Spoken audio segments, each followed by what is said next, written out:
안녕하세요. 미국 주식하는 임겐입니다. 오늘 미국장 한번 보겠습니다. 구독과 좋아요 부탁해요. 오늘 시장은 트럼프가 중동 비즈니스 확대에 초점을 맞추며 투심은 계속 살아나는 분위기를 보였고 국채 금리도 다소 하락하면서 다우와 S&P 500 지수는 상승을 하는 모습을 나타냈는데요. 이에 미국과 중국의 무역 합의와 트럼프의 중동 방문으로 인해 단기적으로 증시는 계속 상승세를 타고 있고 거시적으로 위험 요인은 여전히 걱정의 벽을 형성하고는 있지만 기관과 투자자들은 아랑곳하지 않고 매수세를 이어가고 있는 모습을 나타내고 있습니다. 여기에 긍정적인 소식으로 4월 도매 가격이 예상외로 하락해 미국의 생산자 물가 PPI는 전월 대비 0.5% 하락하며 전년 동월 대비로도 2.4% 상승해 시장의 예상치를 하회하는 모습을 보였고 변동성이 큰 식품과 에너지를 제외한 근원 PPI 역시 0.4% 하락하면서 2015년 이후 최대 낙폭을 기록했습니다. 여기에 식품과 에너지, 무역을 제외한 PPI는 전월 대비 0.1% 하락해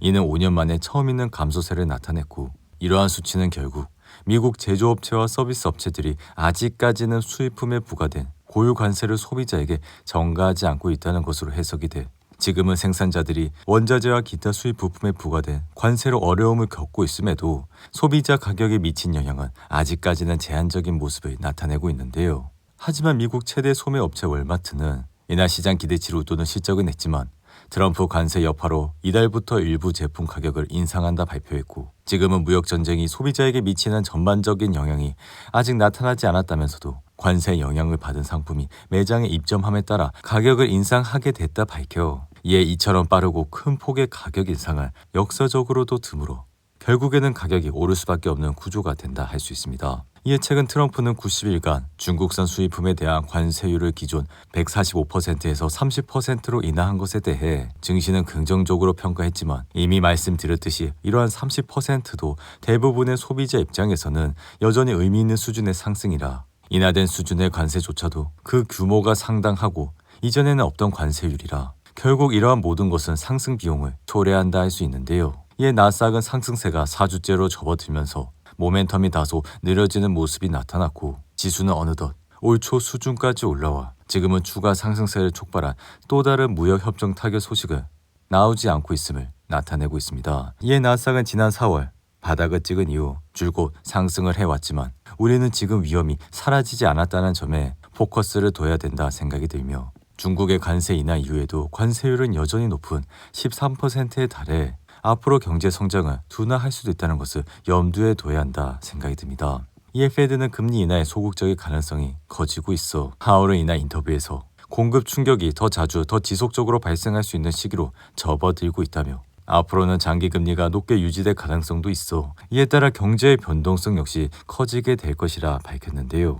이에 지금 나스닥은 상호 관세가 발표됐던 4월 2일 수준보다 올라 주식의 위험 대비 보상이 단기적으로는 상승 촉매는 줄어들어 관세 영향은 여전히 경제에 남아있고 정책 불확실성이 완화됐더라도 경제 데이터는 몇 달간 약화될 가능성이 크다고 생각이 듭니다. 이에 이는 증시의 역풍이 될 수 있어 만약 협상 과정에서 무역 긴장이 다시 고조될 경우 증시는 다시 흔들릴 가능성 또한 있다 생각이 드는데요. 이에 실제로 관세가 30%로 인한 뒤 중국에서 미국으로의 화물량은 폭증하고 있어 이번 주 중국과 미국 컨테이너선 예약은 50% 이상 급증했기에 그러면서도 90일이 끝나기 전에도 수입업체들은 선적을 앞당길 가능성이 있다고 전해 즉 이러한 많은 기업들은 여전히 90일 이후 협상이 결렬될 가능성을 두려워하고 있는 것으로 해석을 할 수 있습니다. 한편 테슬라는 이날 1% 이상 하락해 342달러까지 내려왔고 다시 테슬라는 6월 오스틴에서 첫 로보택시 서비스를 선보일 예정이라 현재 기관과 투자자들은 이르면 6월 1일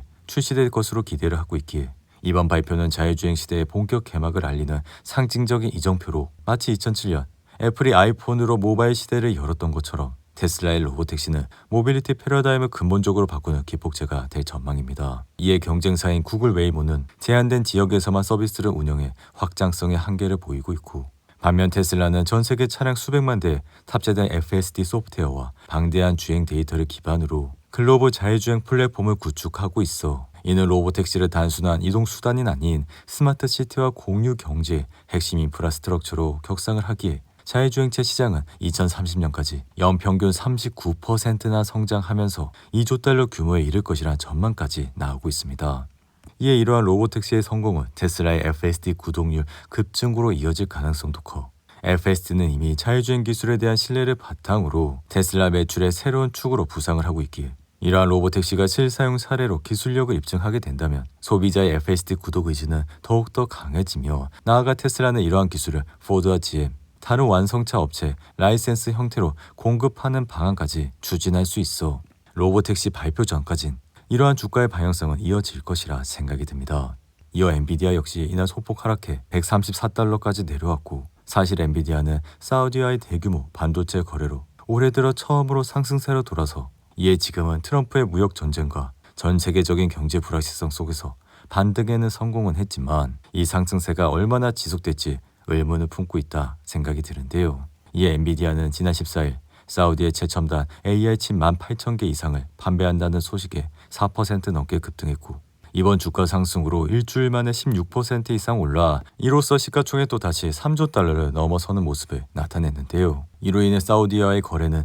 중국으로의 수출 제한으로 인한 손실을 만회하는 데 도움이 될 것이라 엔비디아는 줄곧 매출에 대한 이슈로 인해 시장의 예상치를 상회하는 실적에도 주가는 크게 흔들리는 모습을 보여 사실 다가오는 1분기 실적도 매출 성장세가 얼마나 증가했는지 엔비디아 주가 방향성이 결정이 되기에 기관 투자자 중 엔비디아를 가장 분석을 잘하는 UBS는 올해 1분기 실적은 시장의 전망치보다 소폭 상회하는 440억 달러에 이를 것이라 밝혀 기관과 투자자들의 우려를 누그러뜨릴 것이라 예상했습니다. 이어 시가총액 1위 기업 마이크로소프트는 이날 0.23% 올라 453달러까지 올라왔고 사실 마소는 1분기 실적이 시장의 예상치를 상회하면서 주가는 무려 7% 이상 상승했고 이후 꾸준히 상승세를 보여주면서 현재 주가까지 올라온 모습을 나타내고 있는데요. 여기에 최근 6,000명 이상 해고할 것이라 밝혀 이는 지난해 10,000명 감원 이후 가장 큰 규모라 사실 기업의 이러한 해고는 증시에는 좋은 영향을 미칠 수 있기에 마이크로소프트 역시 앞으로 좋은 흐름세를 이어갈 가능성이 높다 생각이 드는데요. 그리고 연일 상승세를 타던 팔란티어는 이날 1% 이상 하락해 128달러로 내려왔고 사실 팔란티어는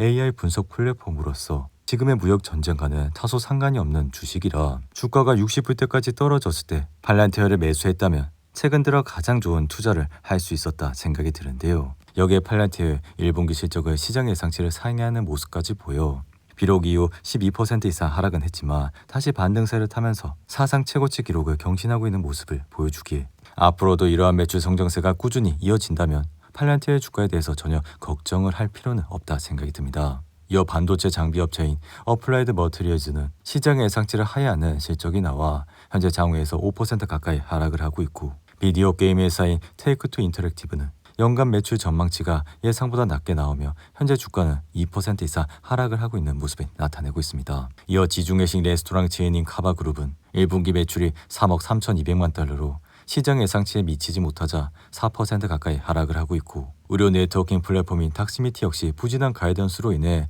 주가는 25% 가까이 폭락을 하고 있는데요. 이어 건강보험회사인 유나이티드 헬스는 15% 가까이 급락해 5년 만에 최저치를 기록했고 이러한 이유는 메디케어 사기 혐의로 현재 법무부의 조사를 받고 있기에 유나이티드 헬스는 큰 폭으로 하락을 하고 있는 모습을 나타내고 있습니다. 오늘도 8분이 넘는 긴 영상 끝까지 시청해 주셔서 감사하고요. 가시기 전에 구독과 좋아요 잊지 마시고 그럼 저는 다음 영상에서 찾아뵙겠습니다. 감사합니다.